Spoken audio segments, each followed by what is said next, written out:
এত স্থানের মধ্যে একমাত্র পশ্চিমবঙ্গে এমন স্থান যেখানে একই জেলাতে 5টি সতীপীঠ রয়েছে। লালমাটির দেশ বীরভূমকে বলা চলে মা কালীর চরণভূমি। কঙ্কালীতলা, বক্রেশ্বর, নলাটেশ্বরী, ফুল্লরা, নন্দিকেশ্বরী এই 5টি সতীপীঠ রয়েছে বীরভূমে। একমাত্র বীরভূমেই 5টি সতীপীঠ রয়েছে। দক্ষ যজ্ঞের আগুনে আত্মঘাতী হয়েছিলেন সতী, যার ফলে দেবী সতীর দেহ 51টি খণ্ডে বিভক্ত হয়ে পড়ে বিভিন্ন জায়গায়। মহাদেবের অমতে দক্ষ রাজাকে বিয়ে করেছিলেন দেবী সতী।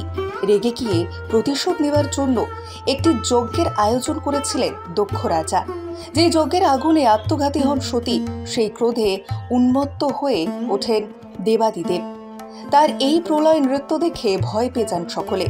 ভগবান বিষ্ণু পৃথিবী ধ্বংস হওয়ার থেকে বাঁচানোর জন্য পাঠিয়ে দেন সুদর্শন চক্র, যার ফলে দেবী সতীর দেহ 51টি খণ্ডে বিভক্ত হয়ে পড়ে বিভিন্ন জায়গায়। সেই সবকটি জায়গাকে সতীপীঠ বলা হয়। সতীর প্রত্যেকটি পীঠ হিন্দু ধর্মের পরম পবিত্র বলে মানা হয়। তবে মায়ের ইচ্ছা অনুসারে প্রতি 19 থেকে 20 বছর অন্তর একবার করে শুকিয়ে যায় কুণ্ডটি। আর ঠিক সেই সময় যে কোনো কারণেই হোক বন্ধ হয়ে যায় মণিকর্ণিকা ঘাটও। আর এবার পুজো পাঠের পরে রাতারাতি জলে ভরে যায় কুণ্ডে।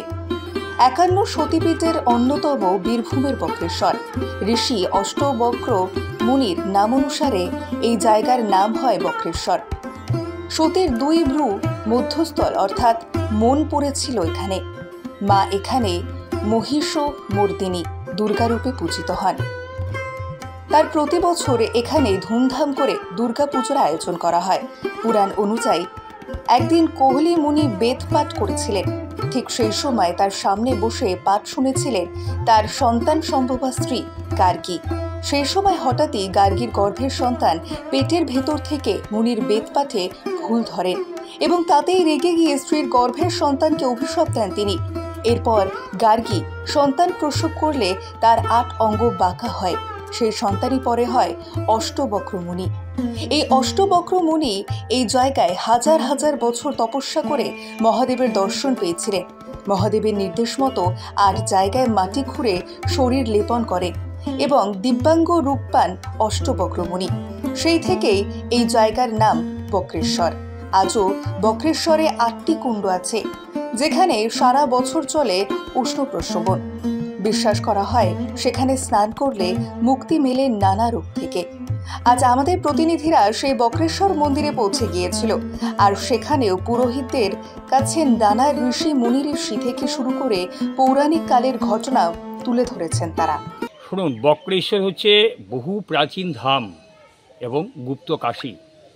বক্রেশ্বরে অষ্টাবক্র মুনি এখানে 60,000 বছর তপস্যা করেছিলেন। 60,000 বছর মনে রাখবেন। তো সেই অষ্টাবক্র মুনির 8টা অঙ্গ বাঁকা ছিল। কহল মুনির সন্তান, সেই তার পিতার অভিশাপে তার 8টা অঙ্গ বাঁকা হয়। সারা পৃথিবী ঘুরে বক্রেশ্বর ধামে এসে সাধনায় সিদ্ধি লাভ করেন।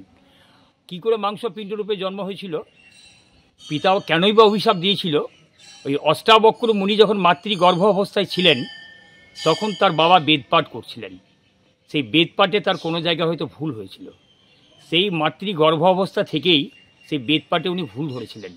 সেই জন্যে তার পিতা ক্রোধান্বিত হয়ে অভিশাপ দিয়েছিল যে তুমি যেই হও না কেন, তোমার পৃথিবীতে যখন জন্ম হবে তোমার কোনো আকার থাকবে না, একটা মাংসপিণ্ড রূপে তোমার জন্ম হবে। তো সেটাই হয়েছিল। তো সারা পৃথিবী ঘুরে বক্রেশ্বর ধামে এসে সাধনা করেন। সেই সাধনায় সিদ্ধি লাভ করেন এবং সেটার সময়টা হচ্ছে 60,000 বছর। বক্রেশ্বর বাবার কাছে সাধনা করে পূর্ণ প্রাপ্তি পান। আপনার তখন থেকে তার সৃষ্টি, এই যে আপনার এই যে 8টা গরম জলের কুণ্ড যারা রয়েছে, অগ্নিকুণ্ড, ক্ষারকুণ্ড, ব্রহ্মকুণ্ড, শ্বেত গঙ্গা, বৈতরণী গঙ্গা, সূর্যকুণ্ড, সৌভাগ্যকুণ্ড, যে সমস্ত কুণ্ডগুলো রয়েছে, তখন উনি ওই 8টা কুণ্ডতে স্নান করার পরে উনি ধ্যানস্থ হয়েছিলেন। ধ্যানস্থ হতে 60,000 বছর পেরিয়ে যায়। তারপর বক্রেশ্বর বাবা সন্তুষ্ট হয়ে বলেছে, ভক্ত আগে তোমার পুজো হবে, তারপরে আমার পুজো হবে।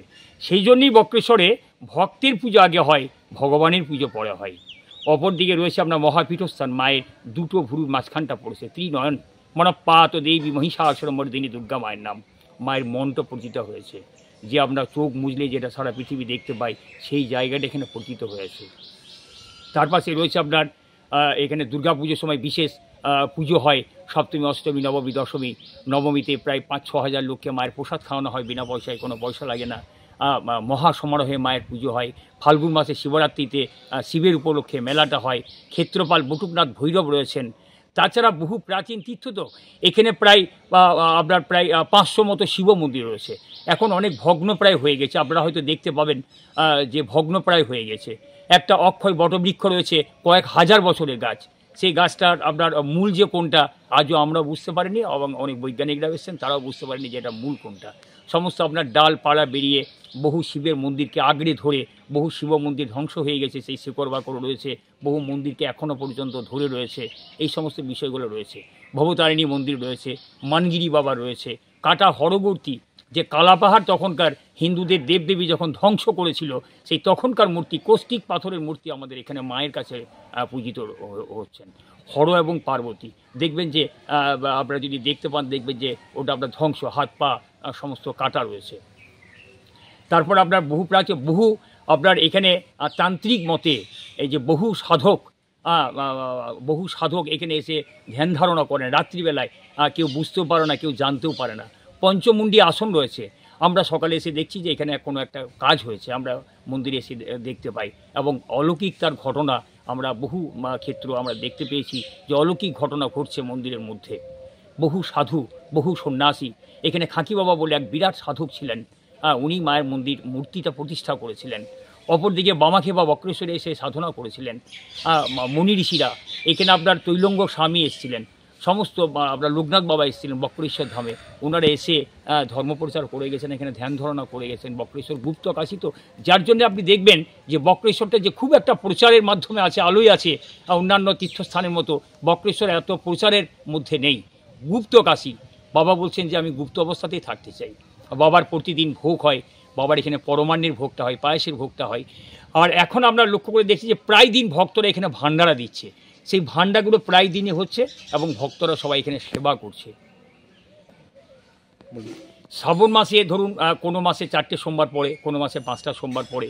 তো সোমবারের ভিড়গুলো চোখে পড়ার মতো, লক্ষ লক্ষ মানুষের ভিড় হয়। ওই যে আমরা যে তারকেশ্বরে যেমন কি ওই বাঁকি করে জল নিয়ে যায়, ঠিক বক্রেশ্বরে সেইভাবেই জল নিয়ে এসে বাবার মাথাতে জল ঢালেন। এবং সেই সময় ভান্ডারের ব্যবস্থাও থাকে, বহু দানছত্র থাকে, সবাই এসে আপনার খাওয়া দাওয়া করে, সেই ব্যবস্থাগুলো রয়েছে। তারপর আমরা প্রশাসনিক দিক দিয়ে যদি বক্রেশ্বরটা একটু নজর দেওয়া যায়, প্রশাসনিক দিক দিয়ে যদি বক্রেশ্বরে একটু নজর দেওয়া যায়, আশা করছি বক্রেশ্বর আলোকিত হবে। অনেক নেতা মন্ত্রীদেরকে আমরা বলেছি যে আপনারা একটু বক্রেশ্বর নিয়ে একটা চিন্তা ভাবনা করুন, তো ওনারা আসেন, প্রতিশ্রুতি দিয়ে যান, আসলে সেভাবে কোনো কাজ আমরা পাচ্ছি না। পিতার অভিশাপে তার আতঙ্ক মাখা হয়।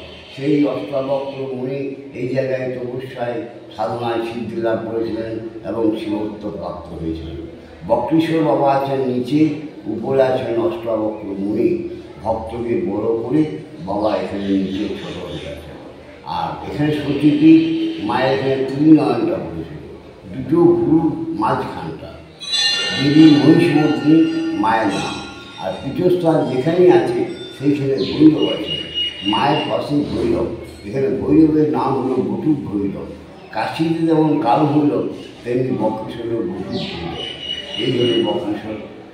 আর এখানে উষ্ণ প্রশ্রবণ আছে, 7টা গরম জলের কুণ্ড আছে, স্নানাগার আছে। আর এখানে প্রতিষ্ঠিত শিব মন্দির প্রায় 250 থেকে 300 মন্দির আছে। এগুলো সব প্রতিষ্ঠিত। এগুলো বর্তমানে সংস্কার করেছে জেলা পরিষদ নয়, আমরা তার আগের থেকে আমরা দেখে আসছি। এরা তার আগে পরিষ্কার পরিচ্ছন্ন হয়েছে। বর্তমানে এখানে লোক সমাগম প্রচুর হয়। আর ফাল্গুন মাসে এখানে শিবরাত্রি মেলা হয়। শিবরাত্রি মেলা প্রচুর ভিড় হয়। মাকুড়া, পুরুলিয়া, মেদিনীপুর লোক আসে বাবার দিতে। আর বাবার এখানে রেগুলার পরমান্ন ভোগ হয়, আসছে ভোগ। শ্রাবণ মাসে এখানে প্রচণ্ড ভিড় হয়। প্রতিটি সোমবার প্রচুর লোক সমাগম হয় এবং লাইন দিয়ে পুজো হয় এবং শ্রাবণ মাসে বাবাকে জল ঢালতে আসে প্রতি সোমবার। কিন্তু মাঝখানে একটা কুণ্ডু, যেটা জীবৎস কুণ্ড, মানে যেখানে মৃত আত্মা জীবাত্মাই তৈরি হয়। মানে সংস্কার আছে যে সেখানে যদি আরও বাচ্চা তাহলে সেই জলে স্নান করলে বাচ্চা সন্তান লাভ। এটা পরম্পরায় সংস্কৃতি নিয়ে আজও চলছে। তো সবথেকে বড় যেটা একজন সেবায়িত হিসেবে আমার যেটা খুব আক্ষেপের ব্যাপার যে এত বড় একটা পীঠস্থান, এত বড় একটা উৎসবন অঞ্চল এবং এই শিবক্ষেত্র, এই জায়গায় যদি সমস্ত মানুষ যদি বিশেষ করে যারা প্রশাসনে আছেন তারা যদি এই জায়গাটাকে নিয়ে একটু ভাবেন, চিন্তা করেন, তাহলে এখানে বহু মানুষ আসবেন।